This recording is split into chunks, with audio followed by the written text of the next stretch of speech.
نحمده ونصلي على رسوله الكريم اما بعد قال الله تبارك وتعالى في القرآن المجيد والفرقان الحميد اعوذ بالله من الشيطان الرجيم بسم الله الرحمن الرحيم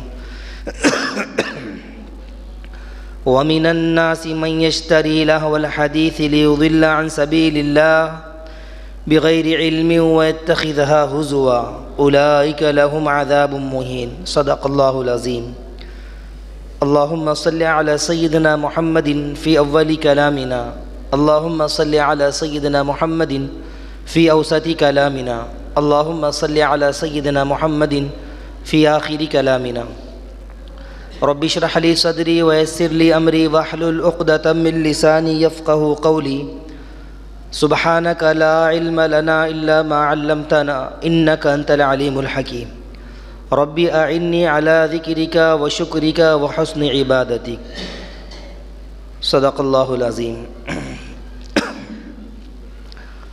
محترم سامعین کرام، دین اسلام میں ہر مسئلے کا حل موجود ہے۔ اسلام نے تمام مسائل میں انسانوں کی رہنمائی فرمائی ہے۔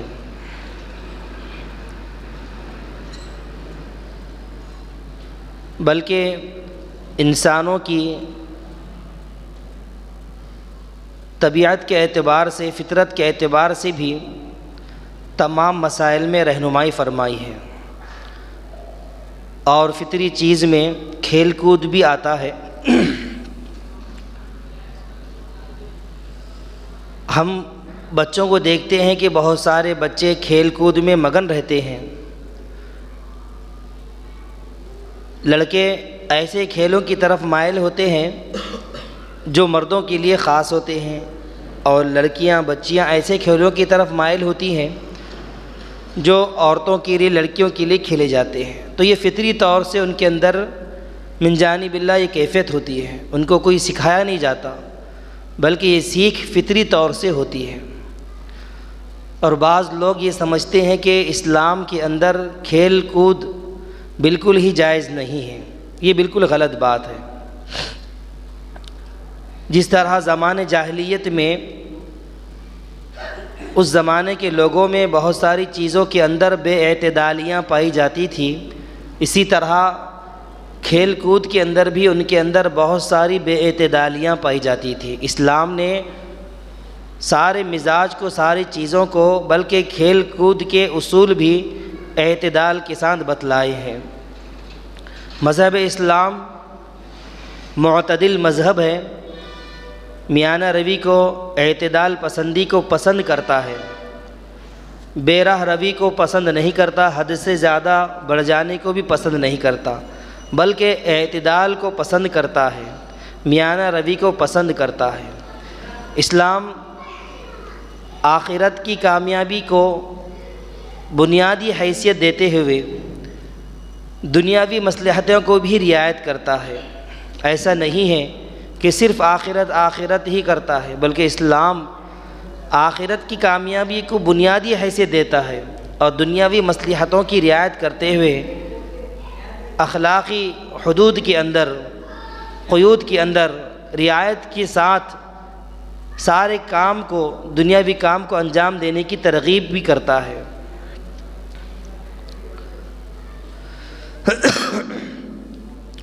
بعض کھیل ایسے ہو گئے ہیں دور حاضر میں کہ صرف وہ کھیل کی حیثیت نہیں رکھتے، بلکہ اب وہ کھیل اس معاشرے کی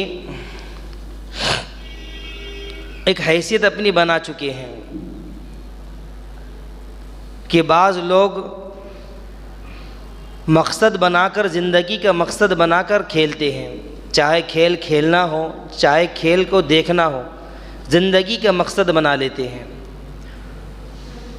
کیا بچے، کیا بچیاں، ہر کوئی کھیل کود کے اندر لگا ہوا ہے، یہاں تک کہ کھلاڑیوں کو اپنا آئیڈیل بنا چکے ہیں، اور ان کی زندگیوں کو اپنی زندگی کے لیے اسوہ نمونہ بنا لیا ہے زندگی گزارنے کا۔ اور بعض نے تو دشمنی دوستی کا معیار کھیل کو اور کھلاڑیوں کو بنا دیا۔ تو اب اسلام کے اندر کھیل اور کھلاڑیوں کا یہ معاملہ، یہ طرز عمل کتنا اسلام سے میل کھاتا ہے، کتنا ربط رکھتا ہے، اسلام کے اندر کھیل کود کی کیا حیثیت ہے، اس کے اصول قواعد کیا ہے، کون سے کھیل ہے جو اسلام کے اندر جائز ہے اور کون سے کھیل ہے جو اسلام کے اندر جائز نہیں ہے۔ یہ وہ نقطہ ہے جس پر ہر مسلمان کی گہری نظر ہونی چاہیے کہ آیا ہماری نسلیں جو کھیل کھیل رہی ہیں، جو اسپورٹس میں لگی ہیں، کیا وہ شرعی نقطہ نظر سے جائز بھی ہے یا ناجائز ہے؟ یہ ساری چیزوں پر گہری نظر ہونا ہر مسلمان کے لیے ضروری ہے۔ اللہ تعالیٰ نے ارشاد فرمایا کہ ہم نے تمہیں زمین کے اندر خلیفہ بنا کر بھیجا ہے، اور اسلام کے احکام، اللہ کے احکام کو نافذ کرنے کا اللہ تعالیٰ نے انسانوں کو ذمہ دار بنایا۔ ثم جعلناکم خلائف فی الارض من بعدہم لننظر کیف تعملون، کہ ہم نے انسانوں کو زمین کے اندر قدرت دی ہے، خلیفہ بنایا ہے کہ اللہ کے احکام کو نافذ کرے، اور اللہ یہ دیکھنا چاہتا ہے کہ کون کیسے عمل کرتا ہے۔ لننظر کیف تعملون۔ اور ایک جگہ اللہ تعالیٰ نے ارشاد فرمایا وَلَا تُفْسِدُوا فِي الْأَرْضِ بَعْدَ إِصْلَاحِهَا وَادْعُوهُ خَوْفًا وَطَمَعًا إِنَّ رَحْمَتَ اللَّهِ قَرِيبٌ مِّنَ الْمُحْسِنِينَ، کہ زمین کے اندر فساد بگاڑ پیدا مت کرو، کہ اس کی اصلاح کرنے کی کوشش کرو۔ جب ہم نے زمین کی اصلاح کر دی تو تم اس کے اندر بگاڑ پیدا مت کرو۔ وَادْعُوهُ خَوْفًا وَطَمَعًا، اور امید کے ساتھ اور خوف کے ساتھ اللہ کی طرف متوجہ ہوا کرو، اللہ سے مانگا کرو۔ زمین میں فساد کیا ہے؟ فساد کسے کہتے ہیں؟ زمین میں فساد بگاڑ یہ ہے کہ ہم اللہ کی بندگی کو چھوڑ کر اپنی نفسانی خواہشات کی پیروی کریں یا اللہ کے علاوہ کسی کی اطاعت میں لگ جائیں۔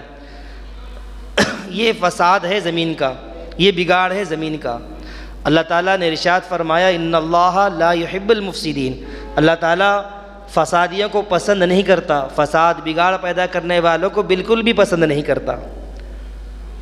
تو اللہ کی مرضیات کے خلاف کوئی کام نہ کرے، اللہ کے علاوہ کسی کی مدد نہ مانگے، اپنی نفسانی خواہشات کی اطاعت نہ کرے، اللہ کے حکموں کو توڑ کر، یہ دنیا میں فساد کہلاتا ہے۔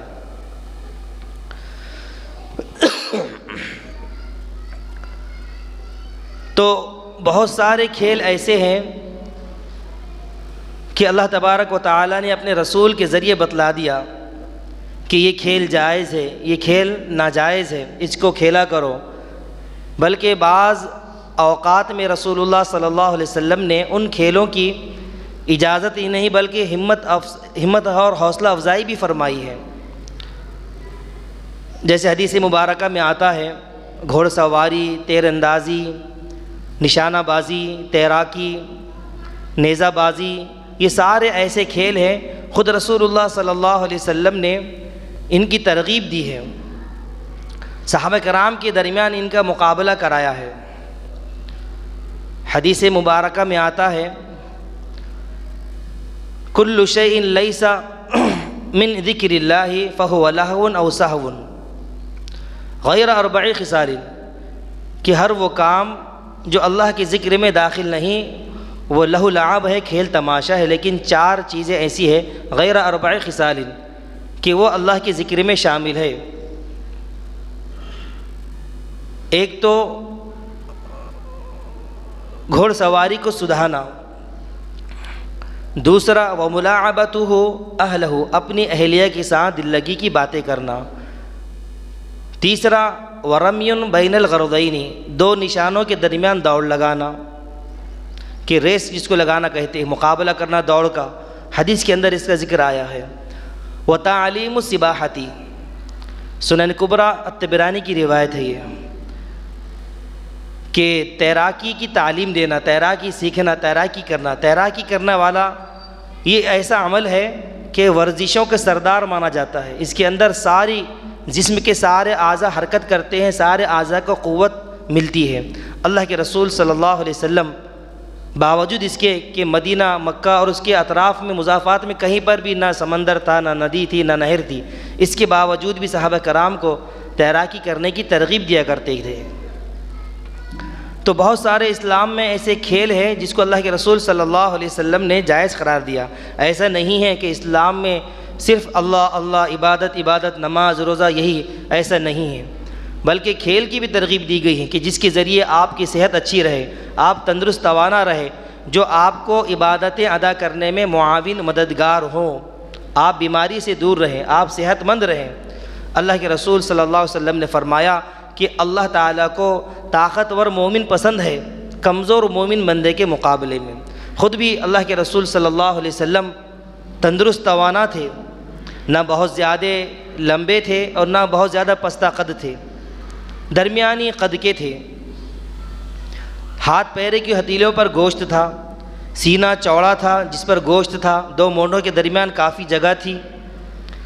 بہت ساری خصوصیات احادیث مبارکہ میں اللہ کے رسول صلی اللہ علیہ وسلم کی آئی ہے، تو اللہ کے رسول صلی اللہ علیہ وسلم خود بھی اس کی تعلیم و ترغیب دیا کرتے تھے کہ بعض کھیل وہ ہے جن سے بچا جائے، بعض کھیل وہ ہے جن کو کھیلا جائے، اپنی زندگی کے معمولات میں لایا جائے۔ بہت سارے لوگوں کی ڈیلی روٹین دیکھیں گے، روزانہ کی یومیہ سرگرمیاں دیکھیں گے، تو ان کی زندگی میں ان روزانہ کام کاج، روزی روٹی کے علاوہ صحت کے تعلق سے بھی دھیان رہتا ہے کہ وہ ایک وقت متعین کر دیتے ہیں کہ اس کے ان وقت میں ورزش کرتے ہیں، کھیلتے ہیں، جائز طریقے سے کھیلتے ہیں، وقت کے لحاظ کرتے ہوئے کھیلتے ہیں، شریعت کے دائرے میں رہ کے کھیلتے ہیں، اوقات کی رعایت کرتے ہوئے۔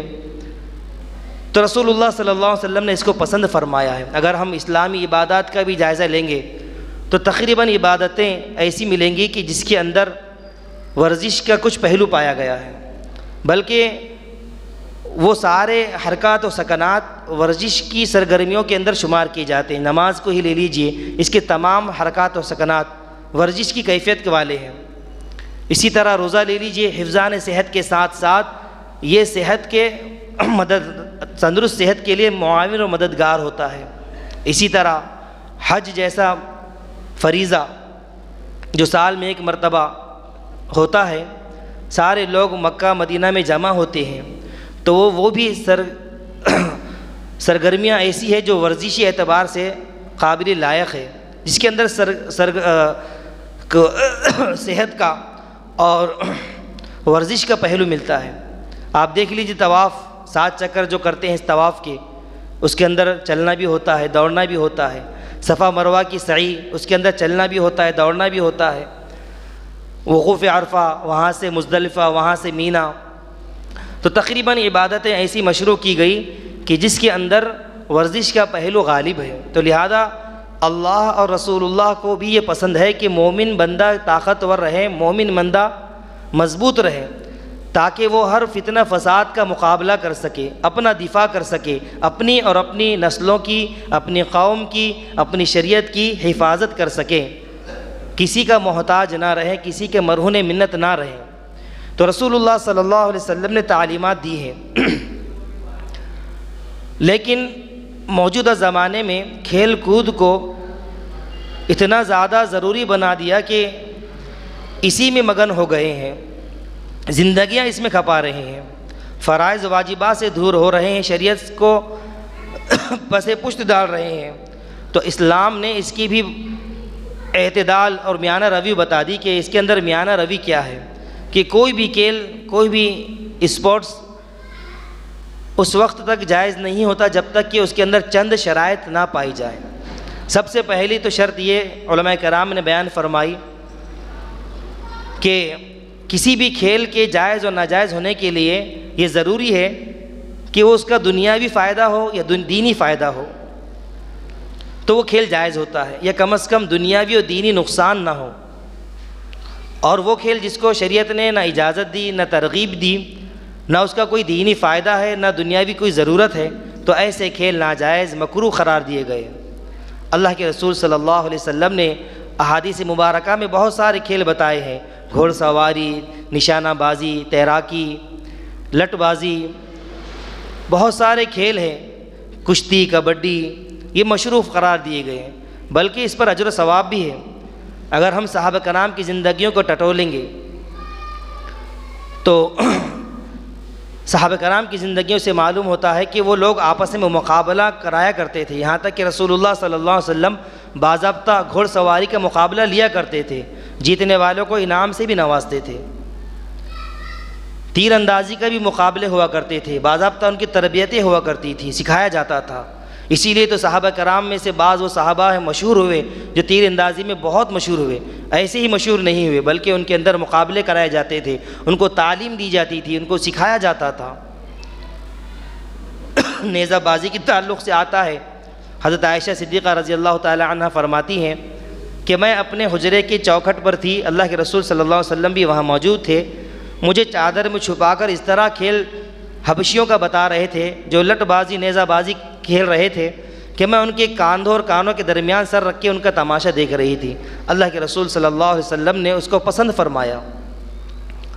تیراکی کے تعلق سے بھی آیا، میں نے جو حدیث بیان کر دی کہ کل شیء لیس من ذکر اللہ فہو لہو او سہو غیر اربع خصال، کہ ہر وہ کام، ہر وہ کھیل جس میں اللہ کا ذکر نہیں ہے وہ کھیل تماشا ہے، لیکن 4 چیزیں ایسی ہیں جس میں اللہ کا ذکر ہے، جس میں باعث اجر و ثواب ہے وہ کھیل، جو یہ عمل کرے گا اس کو اجر و ثواب ملے گا، وہ صاحب عمل مستحق ثواب ہوگا۔ اس میں سے ایک تیراکی بھی ہے، وہ تعلیم السباحتی، اور گھوڑ سواری بھی ہے، اپنی اہلیہ کے ساتھ دل لگی کرنا بھی ہے۔ تو یہ شرطیں ہیں۔ تو پہلی شرط تو نیت کا درست ہونا ہے کہ جو نیت ہو خالص اللہ کی رضا کے لیے ہو، کہ میں جو کھیل کھیلوں گا یا ورزش کروں گا اس کا جو بھی فائدہ ہوگا میں اس کا استعمال دین کے تعلق سے، دنیاوی تعلق میں، دنیا میں اللہ کو راضی کرنے کے لیے اس کا استعمال کروں گا، نیت درست ہو۔ آج ہم دیکھیں نوجوان جو باڈی بلڈنگ کرتے ہیں، ورزش کرتے ہیں، ان کی نیتیں کیا ہوتی ہیں؟ اگر ان کی نیتیں درست ہے، یہ نیت ہے کہ میں اسلام کا معاون و مددگار بنوں گا، میں اپنے اہل و عیال کا معاون و مددگار بنوں گا، محافظ بنوں گا، فتنے سے، فساد سے، فسادیوں سے، شرپسندوں سے اپنی اور اپنے اہل خانہ کی اور اسلام کی حفاظت کروں گا، تو اس کی نیت قابل قبول ہے، اس نیت پر اس کو اجر و ثواب ملے گا، کیونکہ اعمال کا دار و مدار نیتوں پر ہی ہے۔ کھیل تماشے جتنے بھی ہوتے ہیں اور جو ورزشیں ہوتی ہیں سب میں نیتوں کا دخل ہے۔ اگر ہماری نیت اچھی ہے تو پھر وہ عمل ہمارے لیے اجر و ثواب کا ذریعہ بن جائے گا۔ اسی طرح کسی بھی کھیل کو انجام دینے کے لیے ضروری ہے کہ وہ کھیل کھیلیں تو فرائض اور واجبات میں کوتاہی نہ ہو، ایسا نہ ہو کہ نمازیں چھوٹ رہی ہیں، ظہر کا وقت ہو رہا ہے، عصر کا وقت ہو رہا ہے، مغرب جا رہی ہے، عشاء جا رہی ہے اور ہم کھیل کود میں مصروف ہیں، تو جائز کھیل بھی اس وقت ناجائز ہو جاتے ہیں۔ اگرچہ کہ حدیث میں جس کی ترغیب دی گئی، اگر وہ کھیل بھی کھیل رہے ہیں لیکن ہم فرائض واجبات کو چھوڑ رہے ہیں تو پھر وہ بھی گناہ کا ذریعہ بن جاتے ہیں۔ تو واجبات میں، فرائض میں کوتاہی نہیں ہونی چاہیے۔ تیسری چیز، اس کے اندر خرافات نہ ہو، شریعت کے خلاف کوئی عمل نہ ہو، اس کے اندر سٹہ بازی نہ ہو، پیسوں سے وہ کھیل کھیلا نہ جائے۔ جوا سٹہ جس کے اندر ہوگا، جس کھیل کے اندر جوا لگا ہوا ہوگا، جس کھیل کے اندر سٹہ لگا ہوا ہوگا، اس کے کھیلنے والا بھی حرام کام میں ملوث ہوگا، اس کے دیکھنے والے بھی حرام کاری میں ملوث ہوں گے، ان کے نام اعمال میں بھی حرام کا گناہ لکھا جائے گا۔ آج ہم دیکھ لیں کہ ہم جو کھیل کھیلتے ہیں، جو کھیل ہم ٹی وی کے ذریعے، جو ہم گراؤنڈ کے ذریعے دیکھتے ہیں، اگر وہ سٹہ بازی اور شرطوں کے ذریعے لگایا جاتا ہے جس کے اندر جوا ہوتا ہے تو دیکھنے والے بھی گناہ گار ہوں گے، کھیلنے والے تو گناہ گار ہوں گے ہی، دیکھنے والے بھی گناہ گار ہوں گے۔ اور کھیل کے لیے جائز ہونے کے لیے شرط یہ بھی قرار دی گئی علماء کرام نے کہ وہ ضرورت کے تحت ہو، حاجت کے ضرورت کے تحت ہو، نہ ضرورت سے زیادہ ہو، کیونکہ انسان کی صحت کے لیے اس کا کھیلنا بھی ضروری ہے، انسان کا ورزش کرنا بھی، اعضاء و جوارح کو حرکات و سکنات دینا بھی ضروری ہے، تو ضرورت کے تحت ہو، ضرورت سے زیادہ نہ ہو۔ اور ستر پوشی کا بھی اہتمام کیا جائے، یہ بھی ضروری ہے کھیل کے اندر، کہ لباس وضع خطا انسان کی ایسی ہو کہ اس کا لباس اس کا ساتر ہو، ستر پوشی کرنے والا ہو، جسم کے وہ اعضاء جو شریعت نے مردوں کے لیے، عورتوں کے لیے چھپانے کے لیے ضروری قرار دیا ہے وہ اعضاء چھپے رہیں کھیل کے اندر بھی. مردوں کا سطر ناف سے لے کے گھٹنے تک ہے، اتنا تو کم از کم چھپا رہے. جیسے ہم فٹ بال دیکھتے ہیں، بعض بچے فٹ بال کھیلتے ہیں لیکن ان کی چڈی اتنی ہوتی ہے کہ گھٹنا اور گھٹنے کے اوپر کا حصہ نظر آتا ہے. بالکل جائز نہیں، ناجائز ہے. اس طرح سے پینٹ پہنے کہ گھٹنے کے نیچے تک ہو اور گھٹنا نظر نہ آئے اور ناف کے اوپر تک وہ رہے، تو ایسے کھیل جائز ہے، بلکہ مستحسن ہے صحت، حفظان صحت کے لیے، جو معاون ہوگا اللہ کی عبادت ادا کرنے کے لیے. کیونکہ انسان کی زندگی برائے بندگی ہے، زندگی برائے کھیل نہیں. یورپ کو دیکھ لیں، مغربی دنیا کو دیکھ لیں، ان کی زندگی برائے بندگی نہیں، برائے کھیل ہے. کھیل تماشا انہوں نے زندگی کو بنا رکھا ہے. اسلام نے مسلمانوں کے لیے اعتدال والا اسلام پیش کیا، میانہ روی والا، کہ اسلام کے اندر میانہ روی ہے، معتدل مزاجی ہے اور فطرت کے عین مطابق ہے، فطرت کے خلاف نہیں، انسانی فطرت کے بالکل عین مطابق ہے. لیکن چند شرائط کی قیود لگا دی کہ ان شرطوں کے ساتھ آپ کھیلنا چاہے تو بالکل کھیل سکتے ہیں، جن میں یا تو دنیا کا فائدہ ہو یا دین کا فائدہ ہو، یا کم از کم دونوں کا نقصان بھی نہ ہو. چند شرطیں جو میں نے آپ کے بیان کی کہ نیت کا اچھا ہونا، صاف ہونا، نیت کی اصلاح ہونا، درست نیت ہونا، صحیح نیت ہونا، فرائض واجبات میں کوتاہی نہ ہونا، اس کھیل کے اندر جوا، سٹہ بازی، شرطیں نہ ہونا، اور وہ کھیل خلاف شرع نہ ہونا. اور کھیل کے اندر یہ بھی ضروری ہے کہ سطر کا چھپا رہنا. عورتیں بھی کھیل کھیل سکتی ہیں، سارے کھیل عورتیں بھی کھیل سکتی ہیں، لیکن ان کے لیے بھی یہ ساری شرطیں ہیں. اور مزید شرط یہ ہے کہ ان کا پردہ یہ ہے کہ ان کی ہتھیلی اور چہرہ کھلا رہے، باقی وہ جسم کا اعضاء پورا چھپا رہے. نہ اتنا پتلا کپڑا رہے کہ جسم کے اعضاء نظر آئے، نہ ہی اتنا چست رہے کہ جسم کے اعضاء جھلکے. ڈھیلا ڈھالا لباس ہو، چہرہ دکھا سکتی ہے، ہتھیلی دکھا سکتی، لیکن کہاں پر؟ جہاں پر اختلاط نہ ہو مرد و عورتوں کا، صرف عورتیں رہیں تو وہاں چہرہ دکھا سکتی ہیں عورتیں. ہمارے نزدیک یہ بات مشہور ہو گئی کہ عورتوں کے چہرے کا پردہ نہیں ہے.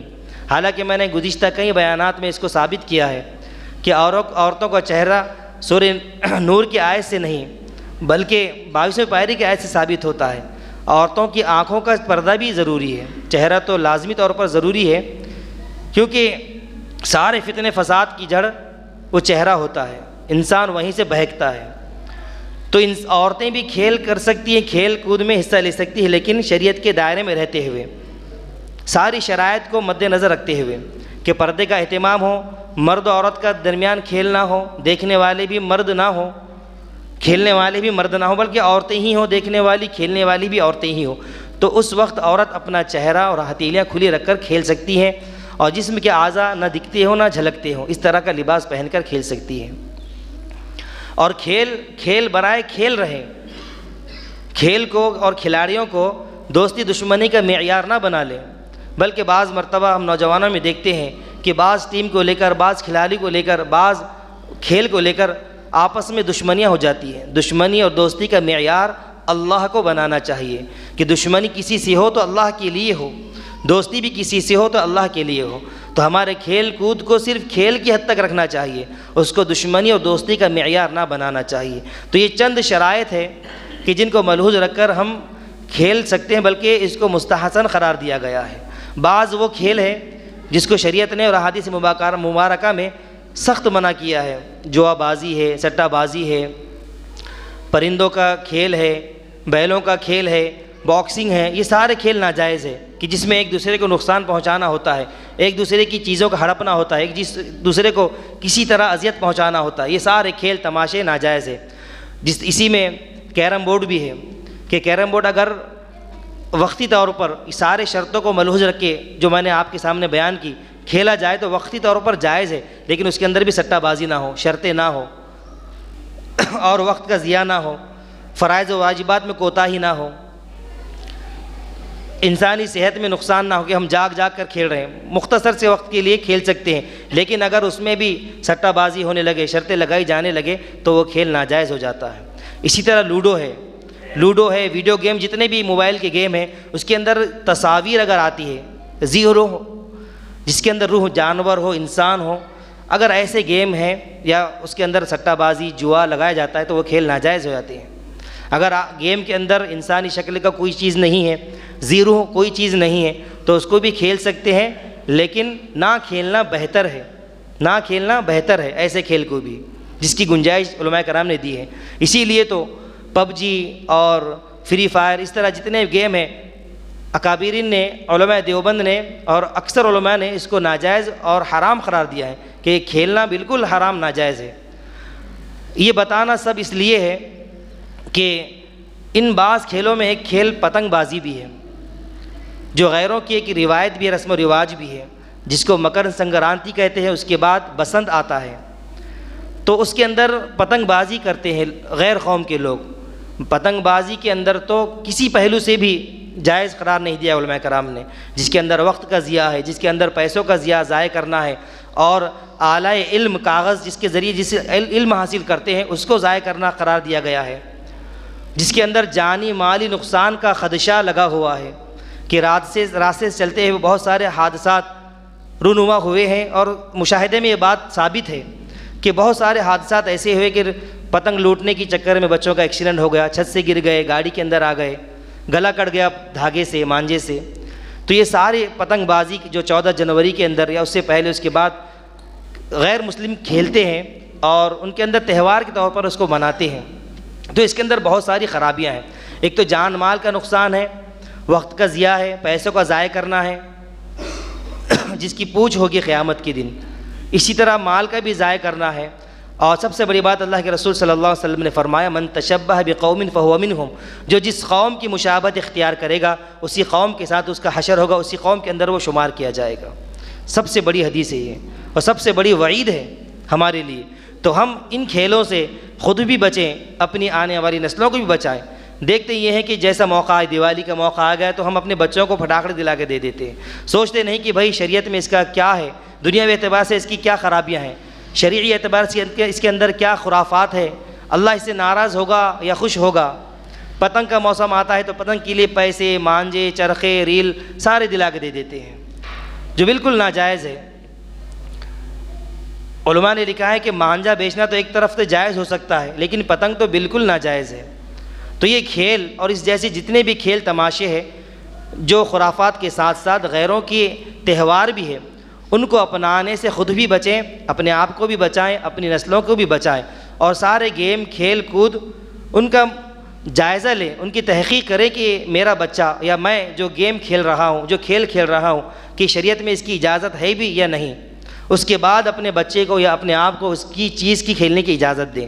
اللہ تعالیٰ سے دعا ہے کہ اللہ تعالیٰ ہم سب کو عمل کی توفیق عطا فرمائے۔ میرے بھائیوں، ہمارا مقصد زندگی اللہ کی بندگی ہے، وَمَا خَلَقْتُ الْجِنَّ وَالْإِنسَ إِلَّا لِيَعْبُدُونَ، ہم محض اللہ کی عبادت کرنے کے لیے دنیا میں آئے ہیں۔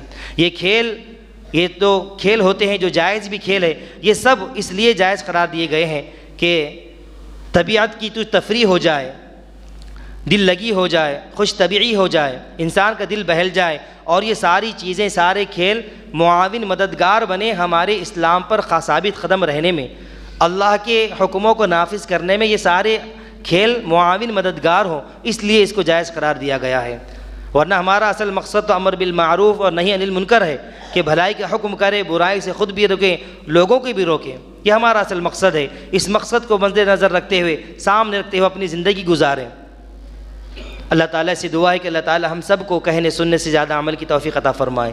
وآخر دعوانا الحمد للہ رب العالمین۔